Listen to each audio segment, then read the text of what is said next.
Zoran. Zoran Mamdani. Mamdani, yeah. Shout out to Zoran Mamdani. Hey. Yeah. I hope he's, I think this is a, I mean, he was favored to get the election anyway because, but I also think that this is like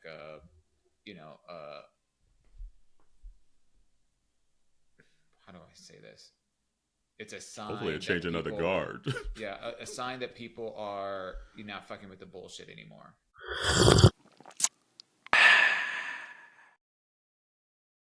Hey, community. It's Ronald. It's Cristian. And Marshawn from Natives the Series. What's brewing today? Donate to Natives the Series. And how the hell does Sierra get into this? So get your cups ready for Minority Report.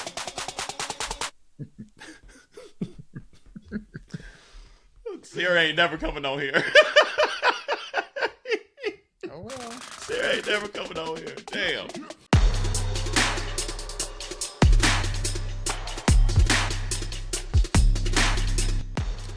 Hey, welcome to Minority Report. It is Auntie Carell. And it's Auntie Duan. And there's no and Auntie it ain't Jarrell. no Auntie Jarrell. I know, right? They were waiting. They were like, where's the pause? Yeah, usually you get that Auntie little... Jarrell's out sick this week. Get that little sauce on the end. Yeah, but she's not feeling too good. But I don't know if y'all heard. She got married last week and then got sick this week. Oh my God. Oh, congratulations to them. Right? They had too much fun Wow. with their honeymoon, maybe. I guess. I don't know. Need a little break. Never. I'll keep what I was about to say. I kind of want to hear it. But yeah, she'll be back next week, community. But as you see, if you're watching on YouTube, we have a full house this week. And maybe one face you're already familiar with because we had him on earlier this year. But we decided to, get some of the rest of the cast on here to, talk about the Natives, the series, hey. And before we even get too deep, we really had them on because we need to help them, finish this season because we've been waiting. We've been waiting for, episode 3 and 4. We've been talking about it all year. So for those that don't know, Ronald, what is Natives the series? So Natives is a series that follows a group of unapologetic queer Native New Yorkers navigating adulting in the projects of New York City. It's a series that we've been working on for the past 5 years. I was born out of my experience growing up as a queer Afro-Latino in the projects of New York and just really wanting to see my experience truly reflected in media. Love it. And so we raved about it earlier this year. And honestly, I went back like today and rewatched it again because I was like, okay, let me refresh my memory again. Let me watch this right back. I was like, damn, we do need this 3 and 4. Come on now. Oh, yeah, we need 3, 4, 5, 6, and 7. We need that whole 12 episode full on. I agree. Like let's bring it back. Speak truth into the universe because there was a whole lot of mess going on in the first 2 episodes. We got just wait. on here. So these 2 characters, right? Marshawn and Cristian, y'all characters was messy. My character, how is my character messy? Because we all wasn't your character the one that were you the one still? Well, not you, your character, the one still in the closet. Yeah, you're messy. Why one's always the most messy?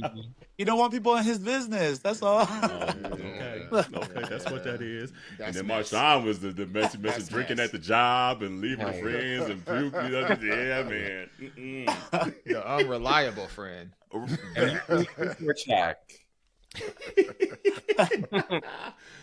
But so obviously you guys are doing a fundraiser right now, and we're down to like the final few days, quite frankly. How can folks listen to this episode? Because we're going to get this at the front of the episode. How can folks help out? How can they chip in to make sure that we get additional episodes coming out?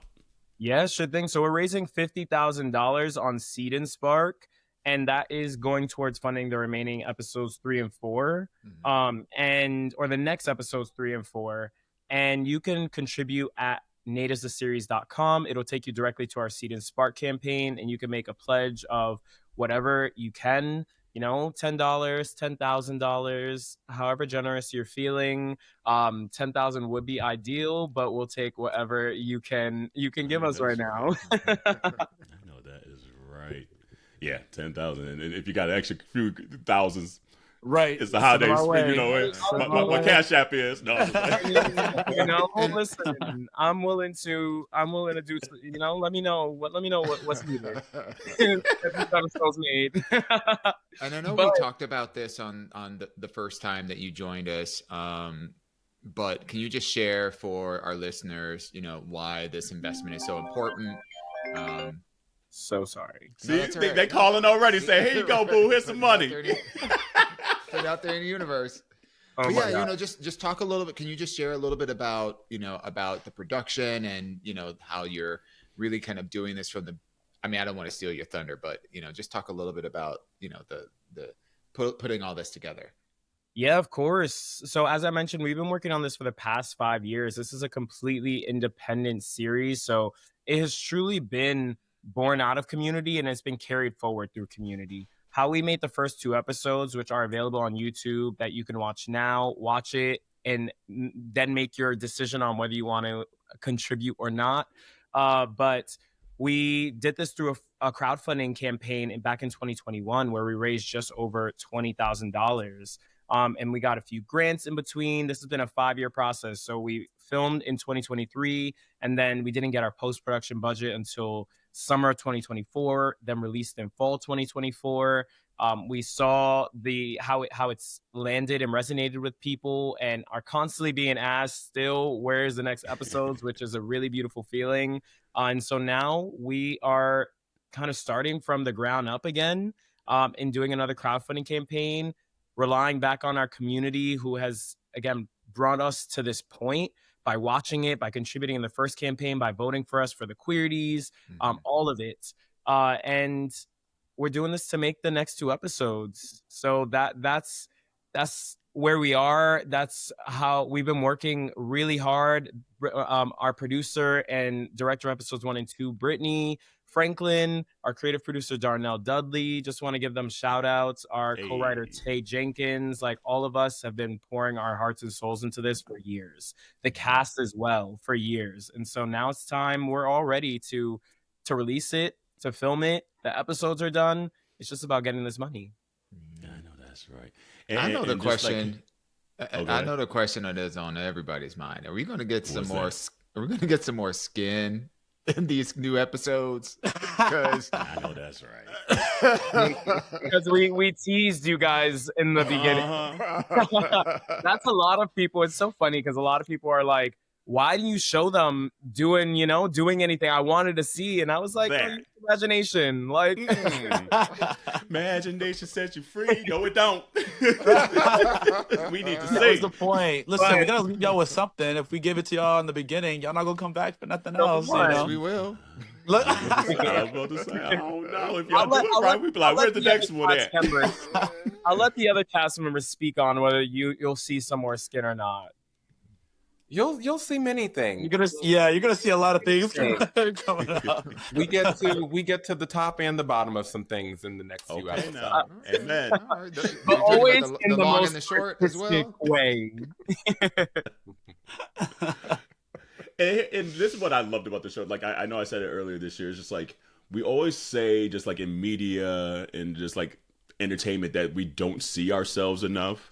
And here is a prime example. We are seeing ourselves, and that's why we want to help. That's why we need, all boats rise when we all contribute and help each other out, because the representation that we see now in, say, like Natives the series, to say in like Minority Report, the podcast, is what maybe 10 years down the line, something says, I watched that episode and it sparked this. Like, it's the ripple effect of having these opportunities out there. It's the ripple effects of seeing someone on the screen be like, damn, I relate to that, And so that's why it's important to continue to like contribute in monetary and just like energy wise for situations like this, for episodes like this, for whatever it may be, entertainment like this, because I get a little tired of seeing Friends and all that other shit. It's like, I don't want to see that. Yeah, I mean, I think right now we're at a time too, where we have to talk about it, where it's really difficult to tell our stories in the mainstream because they're taking away, DEI. They're not allowing folks to actually talk about diversity, and it's being seen as a threat. And so right now, I feel like independent media is more important than ever to bringing these stories to the forefront and to the people that need it, because otherwise they're not going to get it. And so if we want that, if we want to continue seeing ourselves, we got to show up and we got to support our communities, not just natives. There's so many other stories outside of natives that deserve, being supported as well. So I think that's important to mention. Yeah, I agree. I think one of the things that I really appreciated about the storytelling was the setting, and the fact that, a lot of times we see shows that do tend to reflect some of our melanation, oftentimes only depict a certain kind of socioeconomic class. And there's nothing wrong with that, but that's not everybody's lived experience, right? Not everybody grew up like the Huxtables. So, it was really refreshing to see not only the online presence of, so many people of color that are also queer and have different identities being represented as part of the friend group and just, in general, but also to see, just life as lifing, the setting helps set the picture for, all the things that are happening between, these folks. You're not just riding a subway going on to like a fancy dinner downtown. It's like you're living life, and it's beautiful to see, the richness of, that being displayed in a real and authentic kind of way. So I applaud you all for doing that. Thank you so much. And I'll just go ahead and say, like, I think that was something that drew me to the project and to this character was Ronald's description of it. He was saying how, a lot of times in media, Black and brown people are portrayed a certain way, especially when they come from the projects. And this is a cast of people and friends who are just living their life, and they're not criminals, they're not bad, they're not this thing, they're just people living their life just like anybody else. And I think that was something that really resonated with people that have seen it. And feedback that I've heard from people that have watched the show that really resonate with it is just that it's a lived in experience. It's their lives. It's not them being, just like I just said, like, they're not being criminals. They're not being shown as something in a negative context. That does happen, sure, but these are also just people that have lives and are trying to survive and have friends and have family that they care about. So yeah, thank you. That means a lot. Yeah, and I think like Dewan, you really kind of hinted at like a larger theme of the series too, which is that everyone is deserving of community. And I think that each one of the main characters is kind of going through their own journey through grief and also through understanding who they are and, finances and all of these things. And I think that about that, it really showcases that you don't need to be perfect in order to have people to care about you and to show up for you, which I think is a message that we need more of today, especially as so many people are under attack for just being who they are. Is that we really need to kind of lean into our imperfections, because that is how we will find the community that's going to ultimately take care of us, Yeah. That's well said. And I think also, go ahead. No, please continue your thoughts. I think also just, it's really different. New York is such an interesting place where I think that because it's so difficult to live here, a lot of times you do typically find like people who are older in age living with their parents. And that's not often shown. Like, I think when you see a lot of media in New York, everyone has their own apartment. And I'm like, how are you supporting these apartments? These apartments are expensive. And I'm just like, where is this coming from? Like, because I know that is so unrealistic.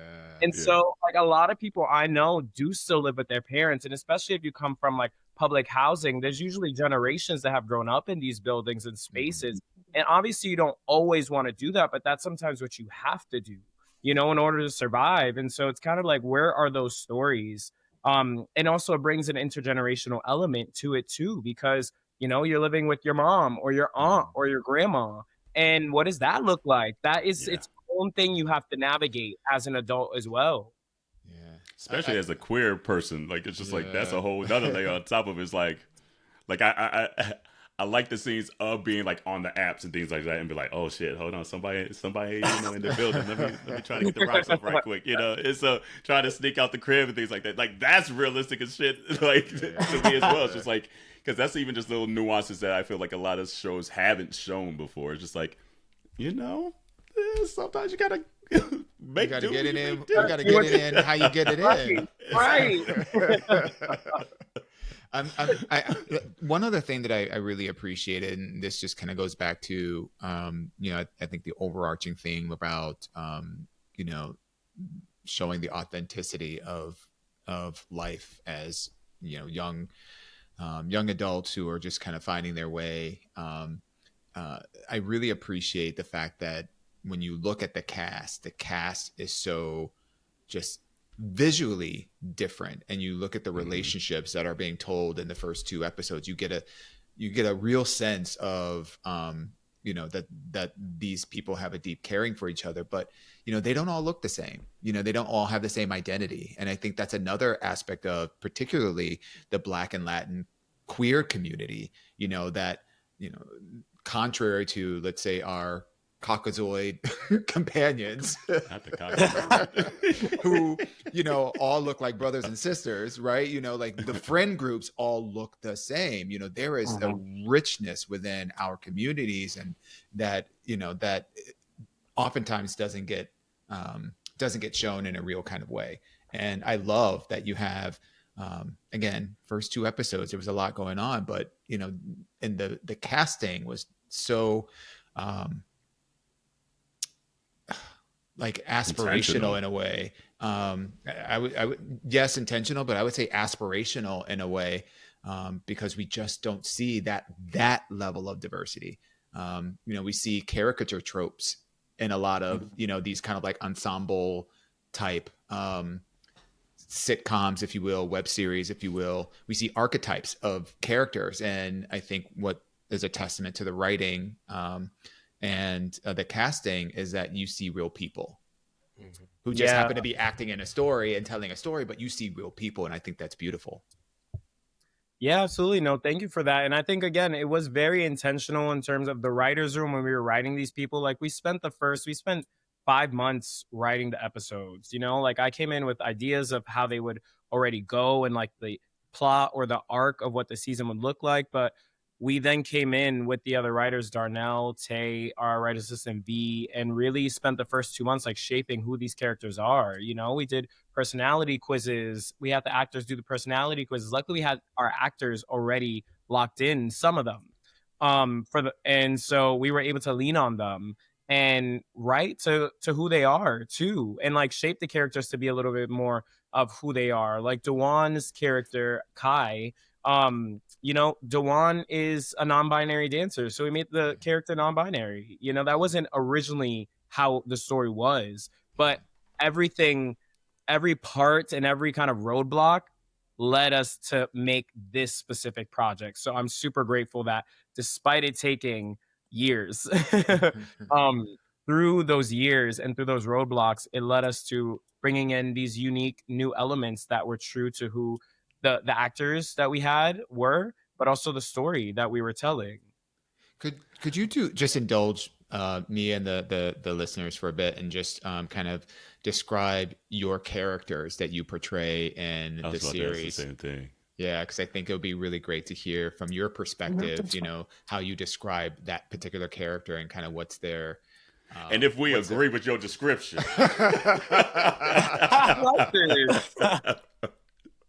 Yeah, let's start with you, Ronald, and then we go over to Marshawn and then Cristian, if that's okay. Yeah, sure. So Izzy he is a dreamer. He is ambitious. He is someone who really wants to change his life.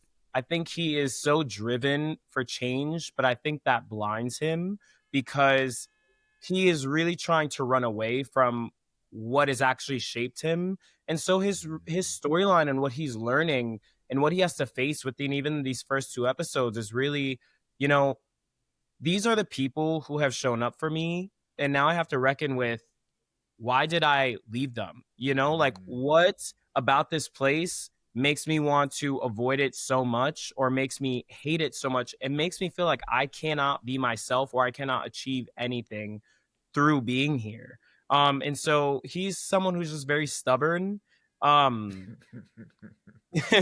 stubborn, thinks he's right, thinks he knows all the answers, and just really has to take some time to like listen and also get checked to really understand that that not everything is about him, but also he doesn't know everything about everyone either. He's not this grand wizard, not the wise one. He has so much to learn, and he can do that by listening. Marshawn, what about your character? Yeah, I would say that Adrian is also kind of running away from something and is a wanderer when he finds his way in New York. And really, we meet Adrian looking for a person like Izzy. He's really looking for someone to kind of anchor him and take care of him. I think that once more of his story is revealed, we begin to understand kind of that the drinking is a symptom of some deeper issues, arc. And I think that ultimately he is the life of the party, but also I think that he is reckoning with what happens when the party is over, and how to kind of bring some more meaning to his life and fill it with people that are going to see him and appreciate him for the energy that he brings to his space. So that's kind of where we meet Adrian at the start of his journey in this series. Cristian. Yeah. Ricky is a hard worker. He takes care of his family. He's a very big family guy. And I think as the story goes to, as you see his story kind of unfold, you'll see and unravel how sensitive he really is. He's someone that's very much aware of how he is portrayed, though, in the world and what role he needs to play in society. And I think that being a queer man who is masculine presenting, who is taking care of his family, his mom, you'll see some more story things as the story progresses, but he's very much battling that war between who he is and who he wants to be and how he's portrayed versus what the world wants him to be and what he needs to be in order to survive. Unfortunately, within the circumstances of just the world, that's a big war that goes on between not just Ricky, but I feel like a lot of black and brown queer men. 1000%. And so he's a sensitive soul. He's creative. The pictures that were shown around his room, that's his art, and you'll see that more in later episodes as well. How much he really wears his heart on his sleeve, and how much he observes but keeps things internally. He doesn't think that anyone is aware or knows or wants to even get to know that side. He has to have this wall up, and I think that that's something that you'll see slowly come down as things start to bloom. Community, we need this money so we can see this. I'm invested. I'm invested. I'm curious, like for like Marshawn, Cristian, like, did you always want to act? Like, what's your like? How did you get up to the point of being in like Natives the series? Is that something you always aspired towards? Yeah, for sure. I've been a performer since I was like in middle school. Um, I did show choir because it was an easy class, and my friends were in it. We had a performance, and I fell in love with it. And so I was in between sports and theater, and then changed high schools, kept theater, went to school, studied it, and now I'm here. And so I think with Natives, the interesting thing was something that when I read the description for Ricky, I was like, oh, I love this character. I was like, I completely understand where he's coming from. And in the description of like him taking care of his family, taking care of his mom, like dealing with these things, I literally wrote Ronald a letter and was like, even if I'm not this character, I would love to help out in any way, shape, or form. And And so, yeah, I've always wanted to be a performer, an artist. And similar to Ricky, I'm an artist in all kinds of ways. I draw and paint as well. So there's a lot of similarities where I was like, this is perfect. And I think sometimes when it aligns, magic happens. So okay. Just to jump in there really quick, I was going to mention, Cristian wrote this cover letter that was so beautiful. And that was just like, I resonate with this so much. And I was like, nah, we have to see him. First, just look at him. But then also, like, we have to see him. I feel like those things, it just showed a lot of passion already. And that's like, okay, that's someone I would want to work with because they care about this and they relate to it. And so ideally, it's not going to be acting. Mm-hmm. Yeah. Pretty Ricky. Okay, now. Marshawn, what about you, boo? Yeah, no, I've performed my whole life. I started off singing in choir in church, and from there I did the school plays, I did church plays, I did modeling, all of the things growing up. And then in high school, I discovered musical theater. I discovered Glee, actually, in the 10th grade. And it just kind of changed my world. I was just like, oh, I need to do this. And so I moved to New York and I studied musical theater. And then I just I realized that I had something to say in front of the camera and really started transitioning my technique in that way. And just through some mutual connections, I became in contact with Darnell, the creative producer of Natives. And from there, they brought me in. And originally, they were considering me for Julius, the security guard in the show. And I was just kind of standing in for Adrian. And I went to Ronald at one of the table reads, and I said, I think that Adrian is the role that I need to play. And I was in hindsight, I'm so glad that I advocated for myself in that way, because I felt such a resonance with Adrian in a way that I had not had the privilege to experience as an actor. I think that as a gay man, many times, especially as an actor, we are really put into a box as either you need to be super gay or you need to be not clockable at all. And Adrian really gave me a vehicle to really sit fully in who I am as a human and my dynamic duo of personality. And so it's been such a privilege just to kind of get to this point and expand my community with this beautiful show.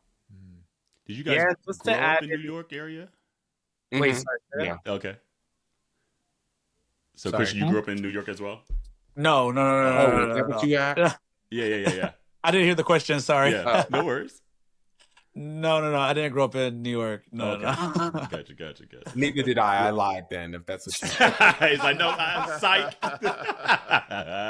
Well, I Where y'all from originally? I did hear you say, Marshawn, that you had, when you got to New York and, doing those things. Yeah.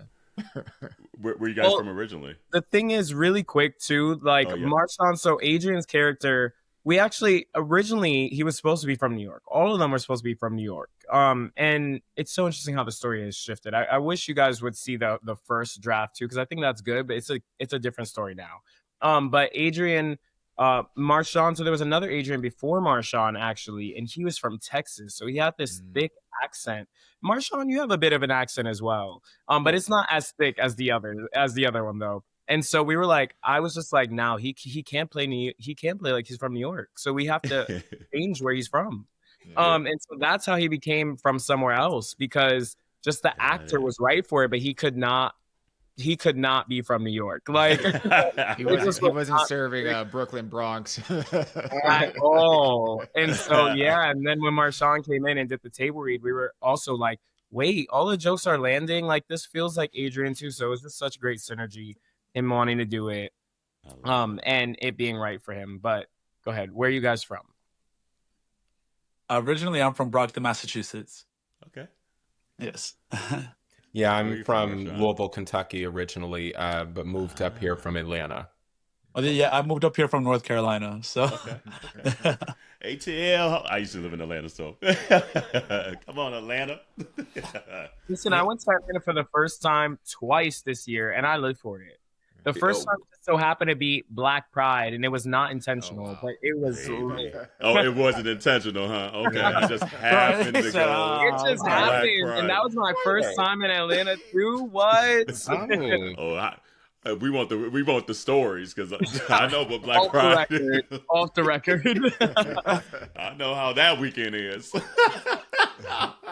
I'm, you know, as I think about your stories and how you portrayed these characters and the amount of time that's invested in, you know, and building this story, I'm curious about your, you know, how your roles and participating on this show has perhaps informed your, you know, your own acting capabilities or how you lean into your craft. I'm curious what have you learned by going through this experience and working with these characters? I think for me, so a little backstory, I got the role and then like a week later I was filming.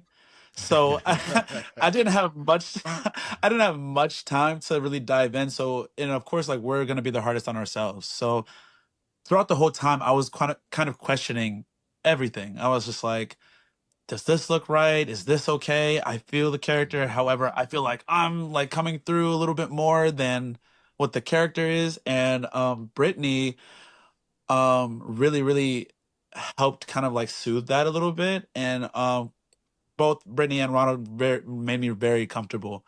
And something I've learned in that moment was just you have to learn while you're doing, and just get it done and give it your all and give it your best. And I think, you know, when the premiere happened and we watched it, I'm watching myself and I'm like, of course, there's little things where I'm like, I'm like that. I'm like, oh, that could have been, you know, different here, there. But I hear you know, the reception from my friends or people that are watching it and they're like, oh, I love this moment. When you did this was great. And I'm like, oh, I'm like, okay. So it's one of those things where for me, I was like, you know, once you do it, you have to let go.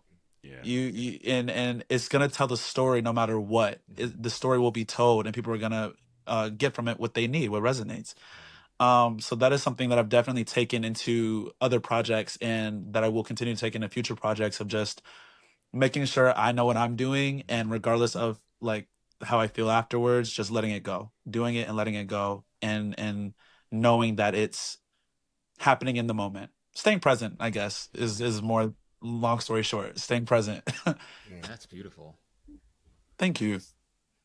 A funny moment that I remember on set was like the first day I think me and Cristian were shooting, and he comes in and he has this like this size picture, and I'm like, and it's the script, and I'm like, why do you have the script on this picture?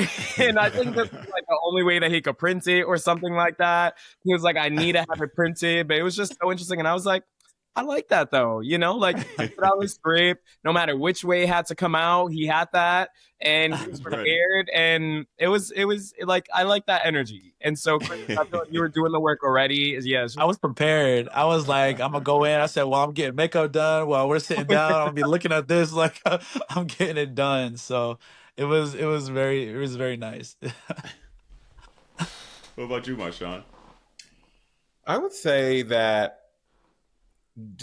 playing Adrian and being a part of this show, like it reinforced kind of two things for me. Like the first one is just the power of relationships, and like this cast, you know, we have all really evolved into being good friends with one another. We spent that short, really in hindsight, that short amount of time in production, but since the release of the film, I see these people multiple times a year, like I almost every month. Like I'm talking to them, I'm seeing them. And through that, it's like we've all really been able to get to know each other more and what everyone is doing outside of this work that we share together. And it really reads when you watch the show of how we all trust each other. And it's makes it even more exciting to get back on set because our personal relationships have developed so much more to where now we can really bring all of that familiar energy to these characters and really let that manifest. But I would say like the personal thing for me that I gathered from playing this character is just to embrace tenacity and fearlessness. I told Ronald this when we were actually shooting the film, me and him in a moment, and I told him that by him going forth and creating this series, it really inspired me to tap more into my own personal work as a writer and to get my projects off the ground. And so now I'm like actually finishing post-production for my first film that'll come out next year. And so it's just this like, it's just proof that like someone else living in their purpose can inspire you to live further in yours. So that has been a beautiful journey. Yeah, man. I love that. That's awesome. No, what do you hope the legacy will be for natives? Like, I mean, obviously we're like early in the journey still, but like what imprint do you hope is put on the world with this series? I think for me, really, it's just always been about telling more authentic stories. Like Natives was driven out of me being, well, one, writing this scene where I just liked seeing queerness in public housing, even though it was just one scene. And then from there, it was the George Floyd protest where I was like, really, what can I do to help my community and make lasting change? And so then I was like, well, I'm a storyteller, and storytelling is the most important tool to shifting perspectives of how people view cultures and communities. You know, it's more impactful than politics. It's like because it's not shoved down your throat. Like there's nuances that you can take from there, and it leads to empathy, and empathy leads to understanding. And so for me, that's my goal as a storyteller, to tell stories that people may not always see, but that are rooted in authenticity and allow them to connect to different cultures they may not be aware of, and then understand those cultures, because that is how we can learn about each other and then like unite, for me personally. So I feel Natives, it's about showcasing that side of New York that I hadn't seen. The New York that I know and love, the New York that shapes culture, the New York that people move here for, that is rarely showcased in media. And showing the diversity that exists within this and within public housing. For me, it was so, and people are tired of me saying this, but I can't, it's the truth. I just did not see public housing represented in a positive light at all, like ever. And that made me ashamed of being from public housing. So when you talk about like what we've learned from this project through our characters, like through writing this project, through playing Izzy, I have learned to rid my shame from coming from somewhere like this and from what media has taught me, you know, and I'm able to live in my truth even more. I'm able to recognize that this experience has shaped who I am and exactly where I am. So that's the legacy I hope that it will leave. I love that. Nice. Okay, now come on, Deacon Ronald. Come on now, you better preach it. I'm just so passionate. As you know, like it comes through though, like because like I think we told you this last time, like the three of us, like me, Dewan, and Jarrell, we're pretty particular about the shows we watch and things like that. And if it's crunchy, we're gonna be like, I don't want it. I don't like it. So like when we watch this, like before we like knew anything about it, we're like, oh God, hopefully it's not a crunchy show. Lord, please don't let it be a crunchy show. And it drew us in. It was well done. The cinematography, the lighting, everything. And so that's what I loved about it. Just very like top layer. It's just like, it was well done. Thank you. Because like you can have the best stories in the world, you can have the best intentions, but if the execution ain't there, you're like, oh damn, okay, I watched it once and that's about to be it. You know? So I mean, I appreciate the cinematography is on point, the writing is on point, the location scouting has been fantastic. I think I even remember I shared this when we in our first interview with you. I just so appreciated those like subtle moments, you know, like with Kai like making breakfast. And, you know, like things that you just don't typically see, but it was just the rawness and the realness of those decisions that was just like, which sets this web series apart from other things that we would classify as crunchy. I'm gonna start using crunchy. You know, if it's crunchy, I don't want it. what has surprised you maybe on the journey so far? And maybe that's to all three of you. Like, what is maybe someone has said something, or you're like, damn, I didn't know we had that big of a reach, or I didn't, you know, something that's like taking you aback. Yeah, I think I think a big thing that like caught me off guard the first time was after the show had premiered, maybe a month or two out, I was out with my friends and someone literally came and they were like looking at me as I was in the store, and I was like, okay, like what's going on?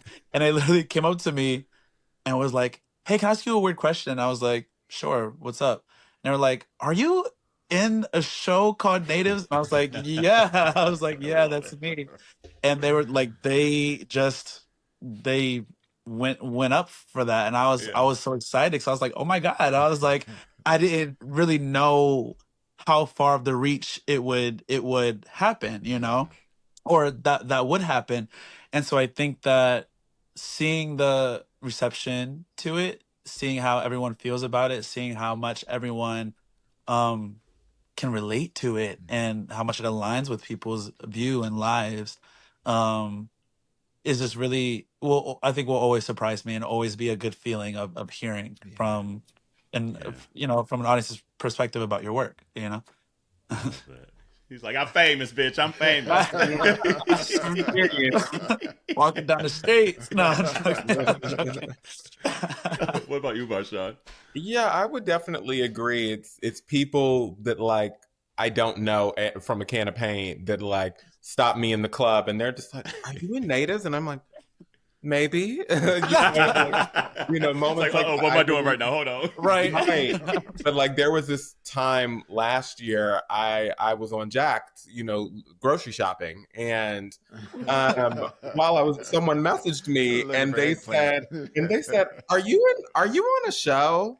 And I was like, what are you talking about? And they said, I think it's called Natives. And I said, what? And that was like such a crazy moment because I was like, oh, wow, I've really made it. Like, I know that's right. Just grocery shopping, looking for my goods, and here's somebody in it, a fan. But it's been like so lovely. Like, I've met so many people just from being a part of this show, like not even that are attached to Natives, but just people that like share how much it resonated with them and how they want more and to support. And that's such a gratifying feeling because, you know, being an artist is many times such a thankless job, especially being a working artist is such a thankless job.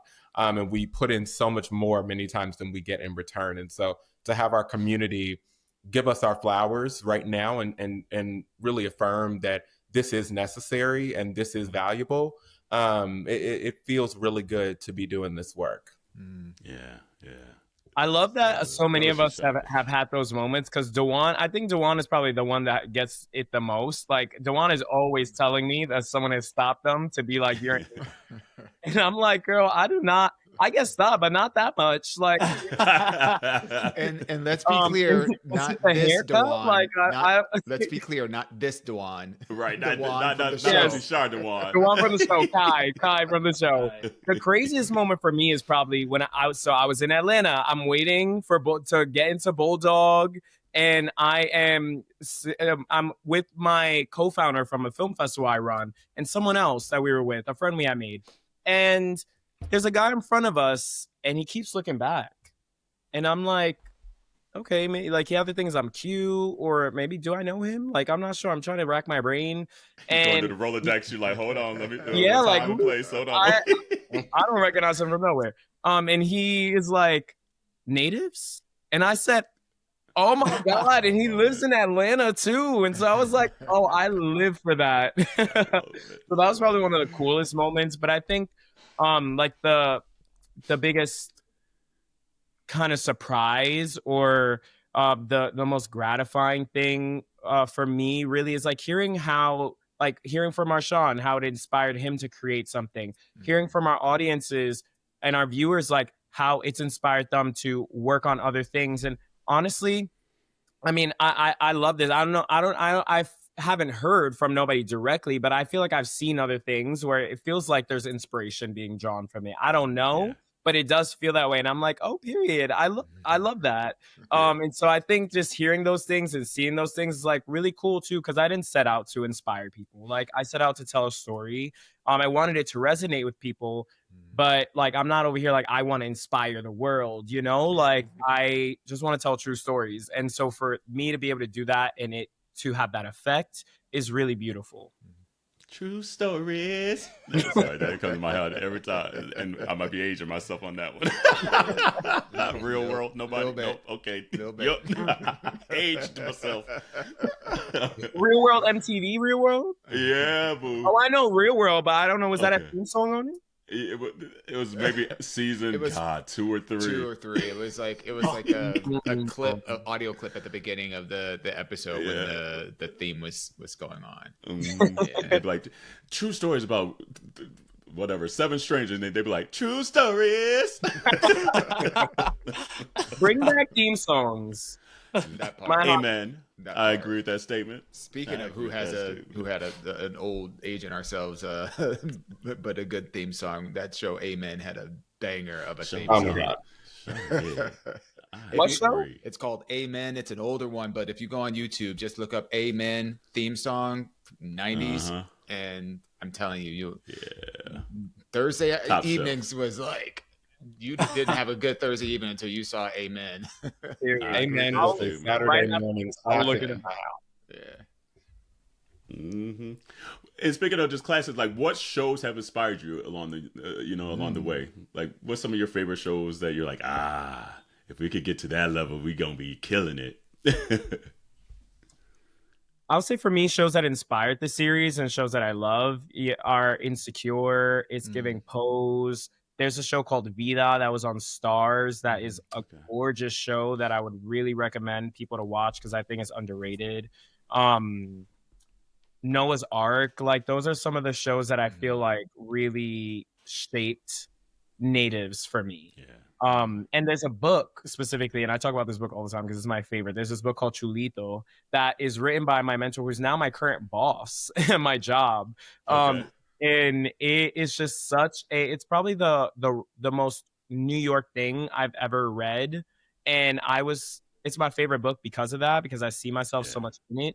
And one of the earlier scripts I shared it with a friend, and a friend was like, this reminds me of this book. And so I bought it, I read it, and I was like, wow. And so I emailed, I found the author. He had a website. I emailed him. I was like, I need to meet you. Can we grab coffee? He was like, yeah.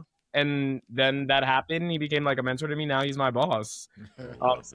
Shows, but also books, like other things that I didn't even realize have it really inspired me in the show.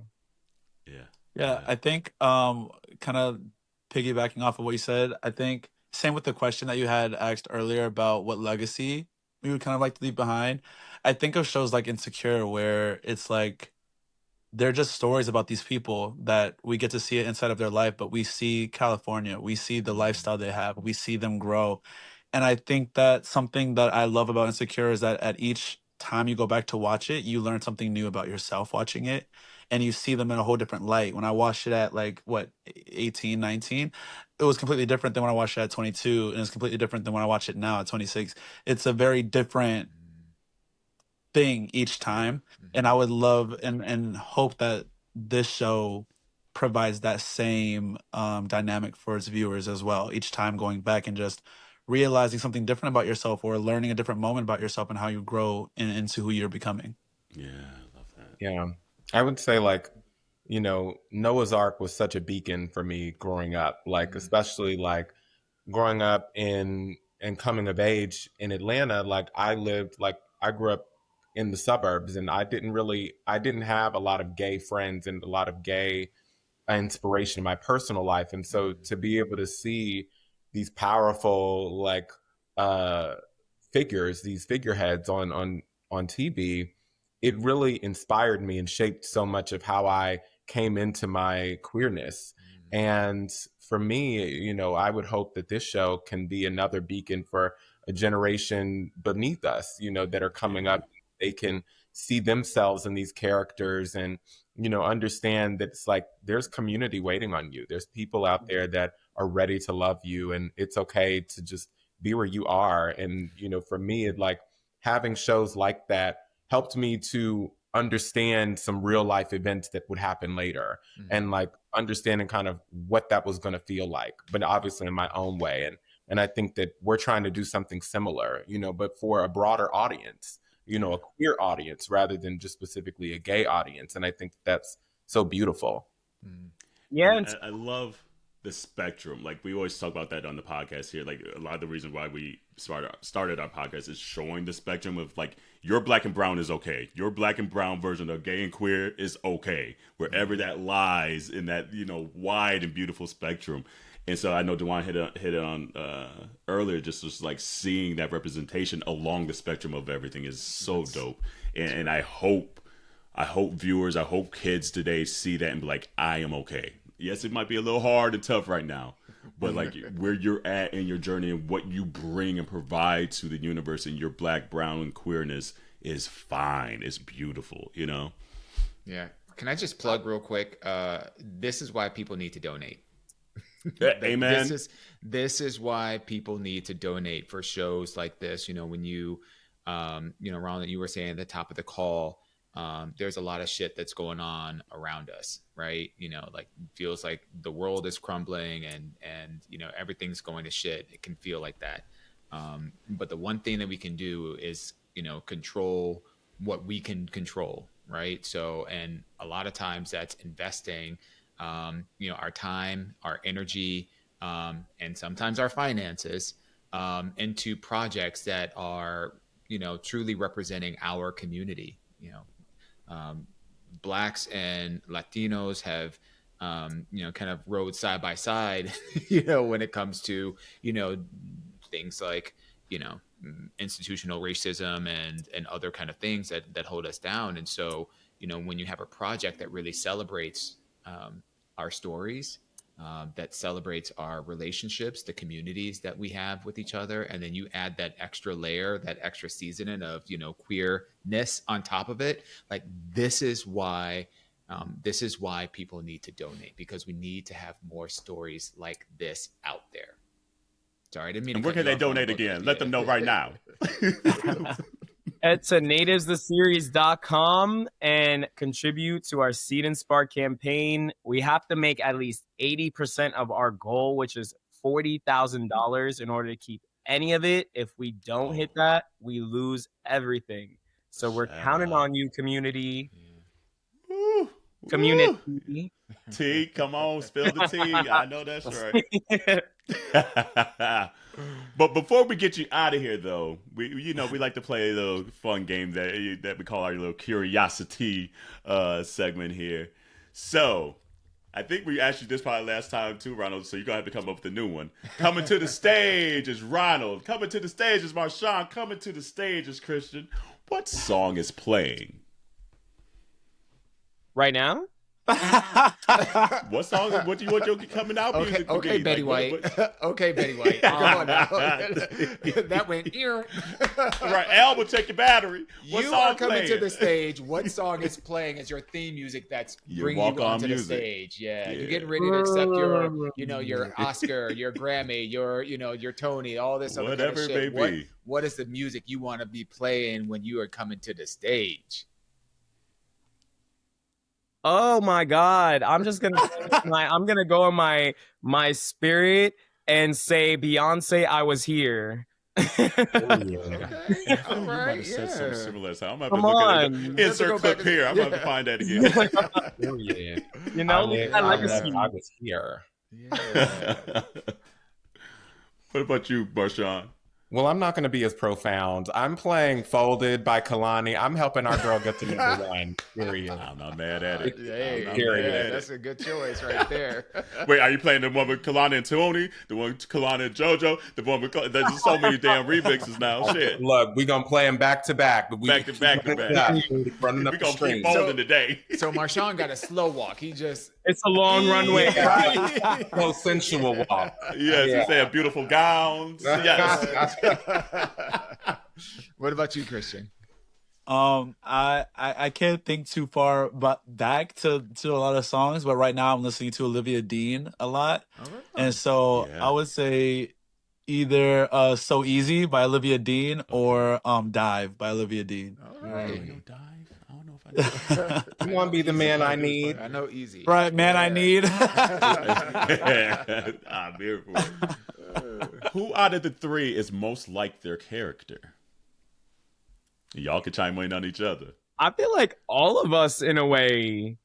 I feel like all of us are like our characters, but I think I'm the most like my character. Okay. I think Izzy has a little more attitude than Ronald does. I think Izzy has a little bit more of a tude. And I feel like Marshawn is a little more calm than Adrian is. I feel like Adrian's real, like, he can be very boisterous and out there. And I feel like Marshawn is more smooth and more like kind of calm and collected. Okay. Yeah. Marshawn is more of a Gemini, so there's two sides of me. There's always two. Just gotta catch him on the right day. That part. Who was your first like celebrity crush that you're like, ooh, hold on, I might be gay? Usher. Usher, baby. Okay. Usher, baby. I can't remember. I can't remember who the first person is, but I know that I watched a lot of soap operas, and I would love the guys on all the soap operas that I would watch with my grandma. Like One Life to Live, General Hospital. Like I would just be like, not anymore. But I watched a lot of initial cartoons. Do cartoons count?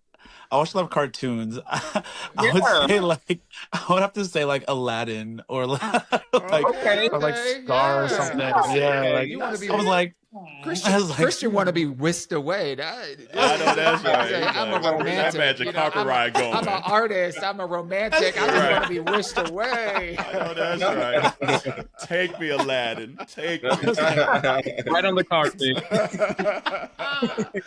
I know that is right. Said, move, bitch. Right, knocking Jasmine off the damn carpet and shit. Let's see here. Great. Beach or mountains? Beach. As long as the water's like nice and clear. If it's not, then I'll be in the mountains. So not Rockaway. No, absolutely not. No beach almost on the East Coast. No, take me to the Caribbean.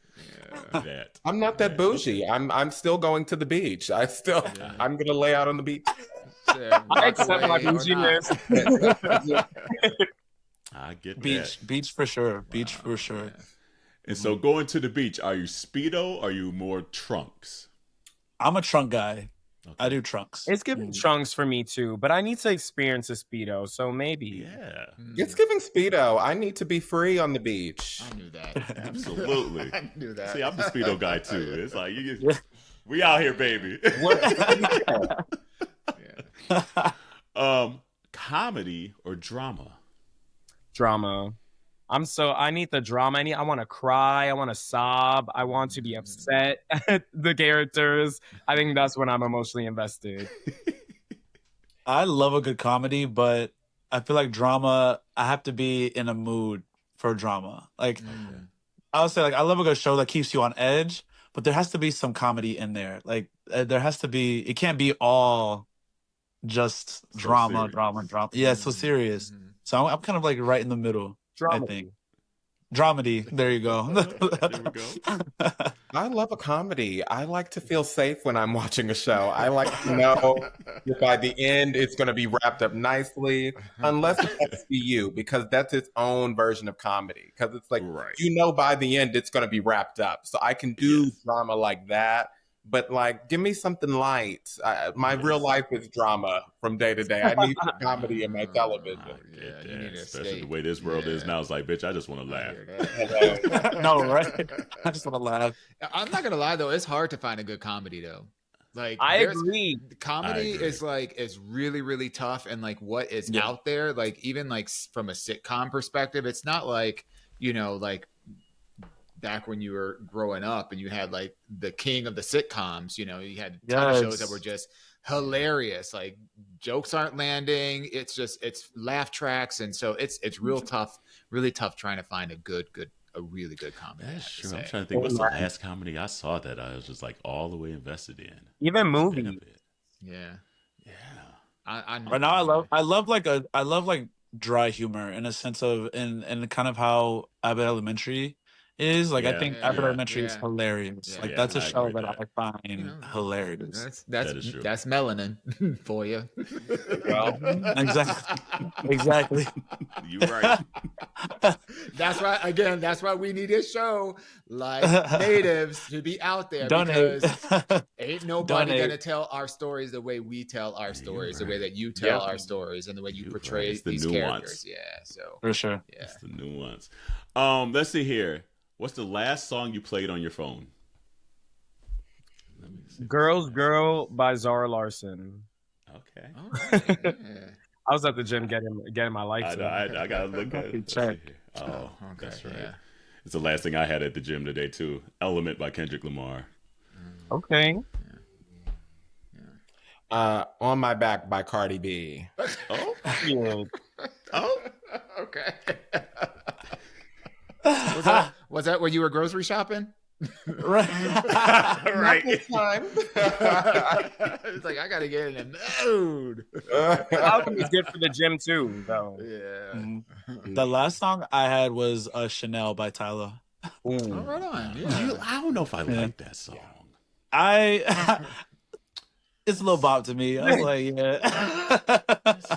The chorus I feel like they're trying to do the Tyler, but I do think it's an earworm. It's an earworm. It's an earworm for sure. But I'm like, it's kind of disposable earworm. I'm like, come on, Tyler. Come on. But I kind of resonate with it because you say you love me, but you didn't put me in Chanel. I kid you not. I say it to my friends all the time now. They're like, love you. I'm like, put me in Chanel. You're right.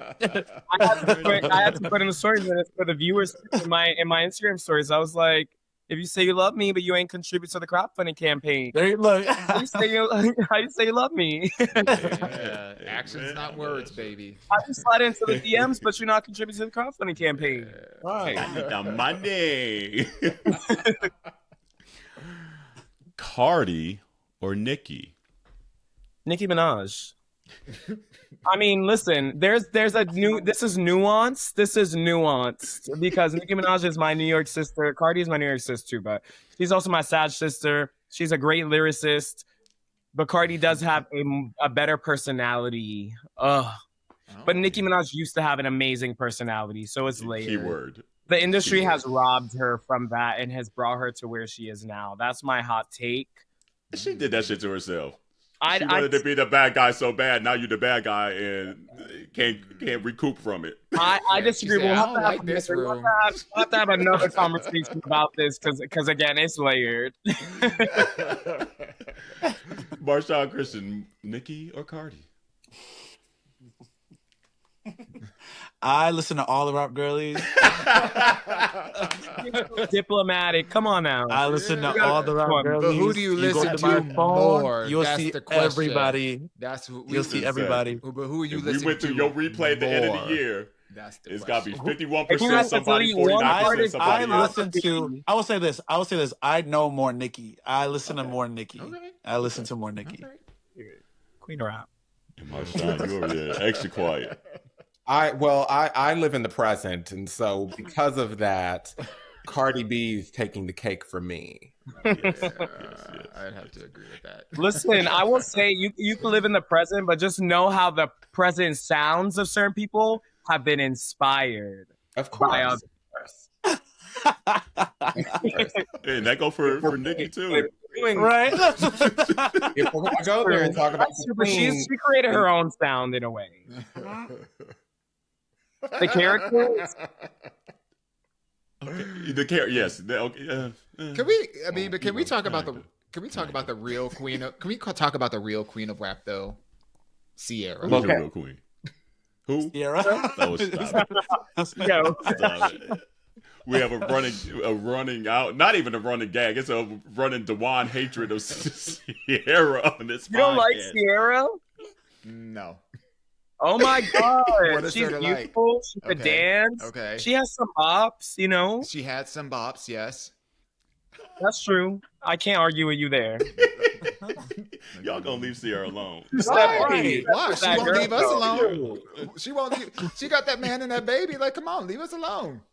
Oh my God, yo. You study out. She's like, I need to get off my soapbox. What she did to Right. you? Right. She keeps keeps putting She out keeps releasing music. I'm so done. Oh my That was- God. Well, at Not least she's bad. good at something, though. I would say there's some people who are not What? good at music or dance. She's a Said what? dancer. She's a good entertainer, Dewan. Okay. Stop it. Right. Stop. We're gonna move on. You know- We're gonna leave Right. Sierra alone. Have you ever this heard of the day. Sierra's term? neck. You ever heard of the term marionette? Marionette. It's like a puppet with strings. That's not her personality, but that's like how I think of her dancing. It's like somebody's pulling because she's always, I can actually see that. you know, That is so. her and Little Kim, different kind of, you know, puppet with strings, but I'm so And done right with now, you. like a boy. Marshawn is feels like playing in my aghast. head. I just did not prepare for a Sierra scalping today. Right. That- Oh. That. sorry, this is Welcome light to work. Auntie Dewan's. This is light work. Scalping of Sarah. She monthly, is it just feels like the little R&B matchmaker. She's been matching up all of the R&B and rap girlies has with their been. husbands. I'm like, Yeah. she's rather positive And these she- days. I didn't And know. she should continue to do that. I'm just saying you don't need the Sarah, music as well. Sarah, if you hear this, it was Dewan. It was Dewan. It was I me. agree. It was me. Courtney It was is. Dewan. What is she gonna do? Come up here and dance at me? She's gonna make a song about you. She's gonna release 2 albums back to back for you. And nobody will listen to it. Oh Lord Jesus! Stop Oh, this. we're Stop gonna leave this. Sarah alone. Okay, Stop who's this. most likely to forget their lines? Who's most likely to forget their lines? What you laughing about? What's your truth, Christian? Me? Yeah. Oh, I was laughing at the previous Oh. This is right. The previous statement. comment. You know, honestly, I would say maybe me because the way, at least in the previous set, because like wearing all those hats, I was like, what the fuck am I even saying in this scene? I don't You do have the most. You do have more lines than anyone. So by sheer volume alone, I mean that's got to be tough. Yeah, I feel like, and I guess I don't do it. Like I don't know how my memorization skills are now at 41. It's like I don't know how I would do it. That quite frankly, like how do y'all do it? Quite like, do you have like methods where you're like, okay, I know, like I just need to repeat this, or are you just more like I just need to see it once or twice and I got it? I think for me it depends on like if lines are being changed the day of, or if I get it. If I have the script for a minute, I usually will write it down, and that helps me memorize a little bit, just writing it and kind of going over it, and also sleeping on it. Like sometimes just like letting, just after you do what you need to do and practice, not like over rehearsing it, but sleeping on it. The next day I'm usually like, oh, okay, I have the lines down. Yeah. If it changes the day of, then I just have to keep saying it, or I'm like, I'll get the gist of the story, and if it needs to be corrected, then they'll tell me. Got it. This is actually really interesting. Marshawn, I want to hear your strategy. Yeah, I mean, repetition. Like I will write my lines over and over, pages and pages, and just keep writing it until I can just do it from memory.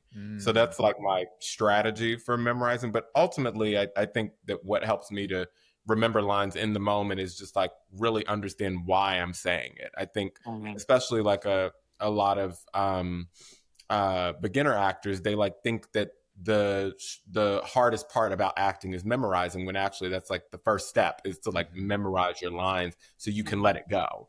And so for me, it's really like once I understand the intention of why these words are being said in the way that they're being said, then it's really more of just like, okay, do the mechanics of memorizing the words and let it go. Yeah, I would say mine is a mixture. Yeah, I resonate with both of those. For me, I literally like will start from the first line. When I get it, I'll go to the next line, and then I'll start from the top, and then I'll go to make it to the third line, and then I'll start from the top, and then I'll go back.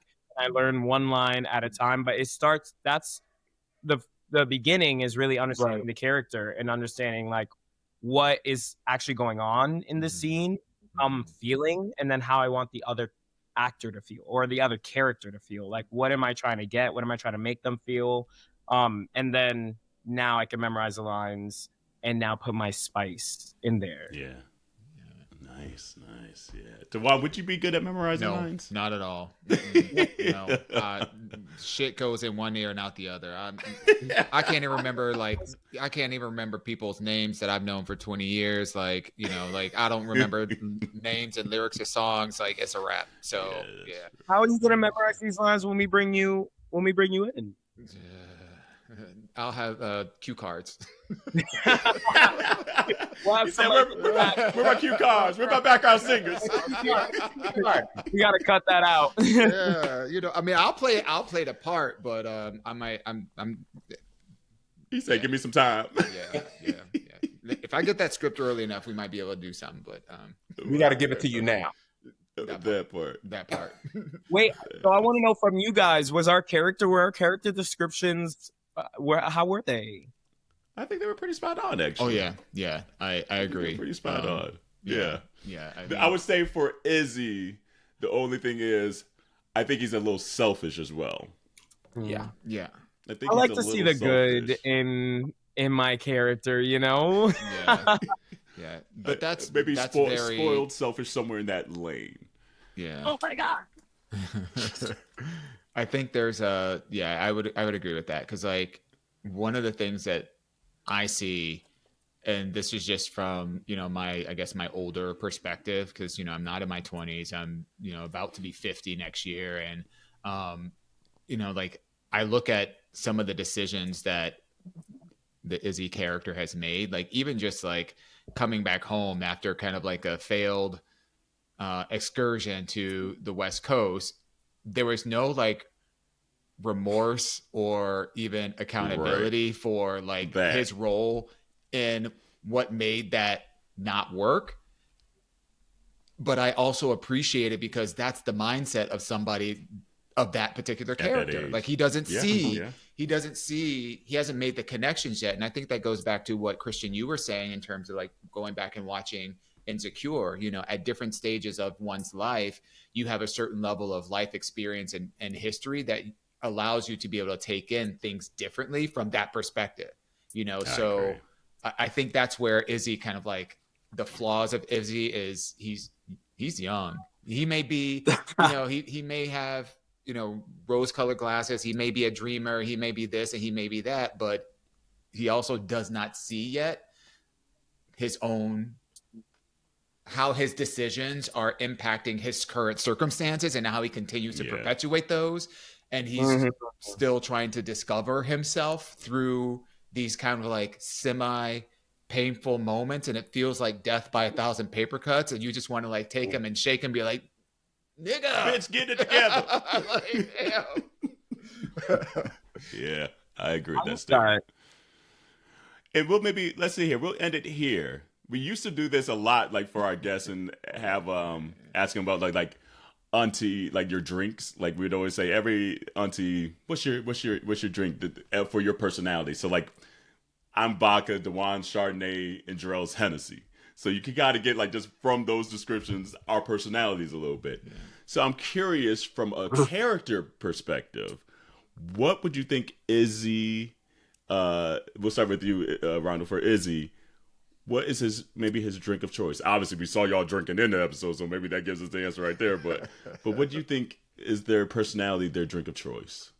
I would say Izzy is gin. Gin is trying to be a little bit, it's trying to be sophisticated. It's trying to be something, but then you get gin and you're like, it's like, girl. So it's bottom shelf. So in thinking about that, I would say hilarious. I could have sworn you were going to say like coquito or something like that, but I love that. That's too spicy and fun though. Okay. Right. Marshawn, for Adrian, which drinker choice do you think is his that describes his personality? Unfortunately, I think that Adrian is Jungle Juice. That's a good answer. Hate you for that, but I love it. That's a great answer. That's a good answer. I'm here for it. Yeah. And then last but not least, pretty Ricky. Cristian, what's Ricky's drink for his personality, you think? I think cognac. I think any type of cognac, probably. I'd go on a safe limit, say probably Hennessy. Like those are the Browns is probably gonna be where he lives at. It gets him that warm feeling, but it also is like, the muscle type of drink. It burns the hairs on their chest. They're gonna be like, all right. The taco meat, come on now.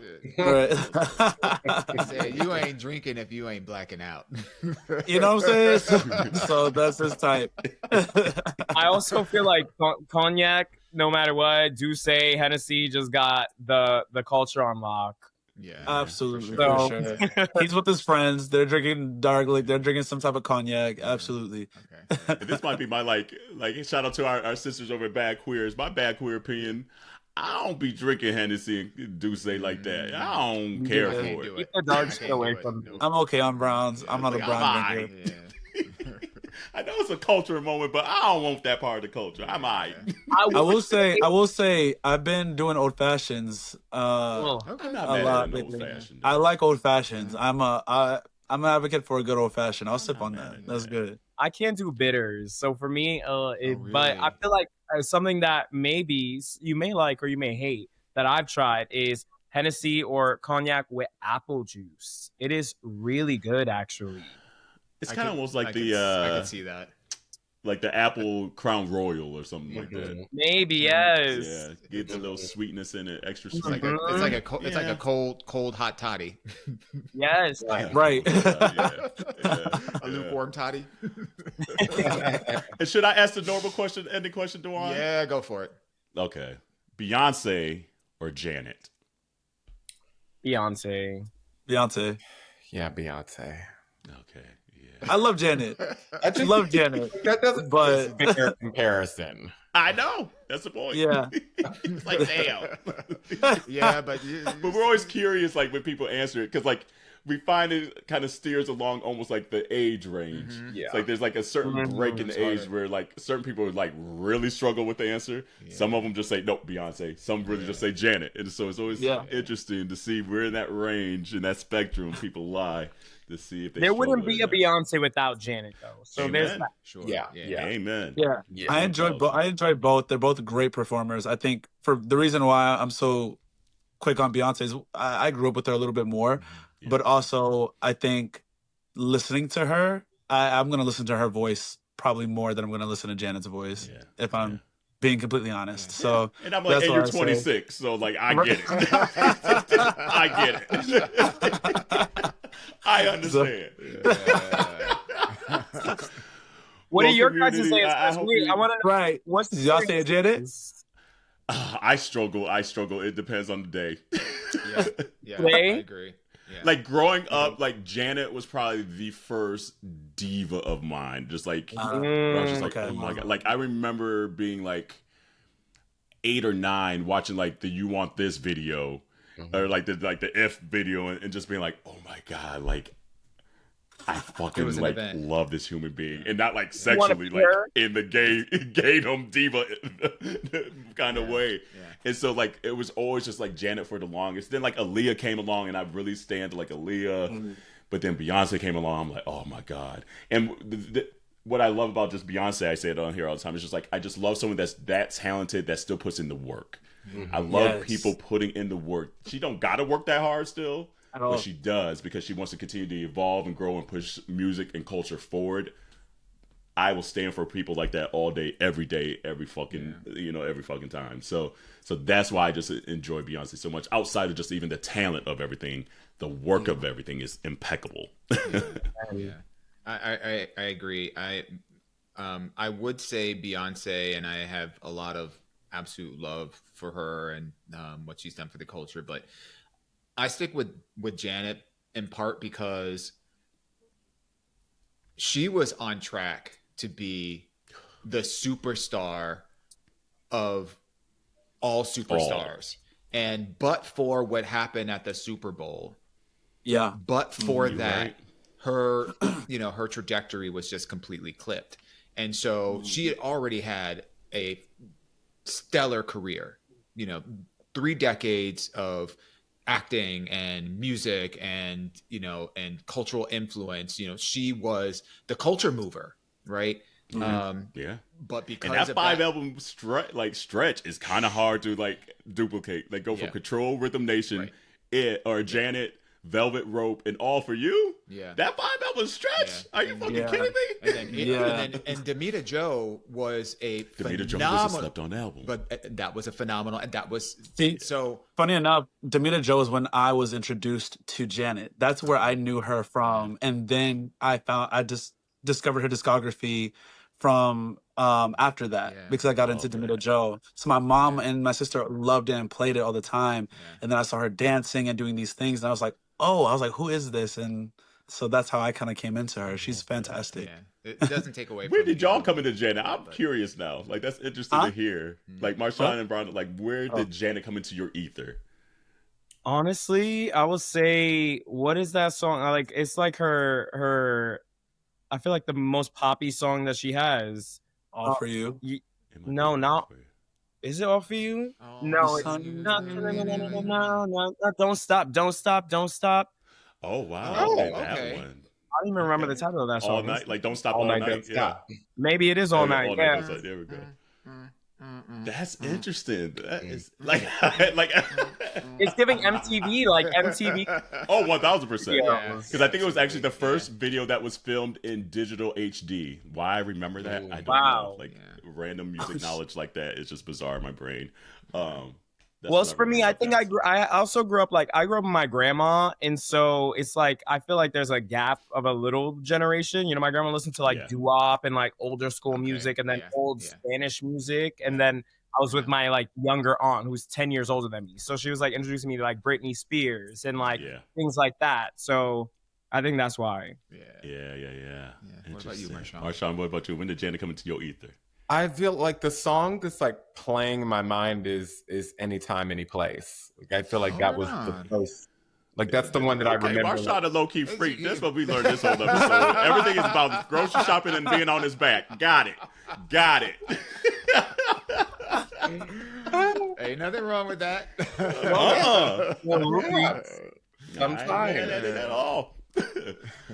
But community, hopefully you take the time to help them reach their goals. Hopefully you've taken the time to watch the series already, and if not, watch it and watch it again. You know, run the numbers up. But one last time, where can they help you all out? And when's the deadline? Let's give them a finite date. Be like, we got to hit it by X date, because this will come out on Monday the 10th of November. So when is the last date that they need to get in there and get them dollars to you? So our hard deadline is November 15th at 7 a.m. Eastern Standard Time. So make that contribution November 14th. Before that, anytime until then, make your contributions. You can go to nativestheseries.com and just look up Natives the Series on YouTube. Watch the first 2 episodes. Ultimately, return back to nativestheseries.com and make a contribution. Share it with anybody and everybody, because that's really how we're going to make the goal. I love that. Let's help them out, community. Well, before we get on out of here, Jarrell said hi. I saw the text come through when we were talking here. What's up? He said he just woke up from a nap. He said he's not feeling good, but he said, tell them all I said hi. Hey. We hope he feels better. I know. Yes, and congratulations on your marriage. Yes. She's married now. Anything else on your heart and mind, Dewan? No, I just outside of just, get out there and support, people doing art and investing in their craft. Let's do our friends a solid. I agree. And on that note, until next week, wash your hands, your legs, and your ass, and we will see you then. Bye. See y'all.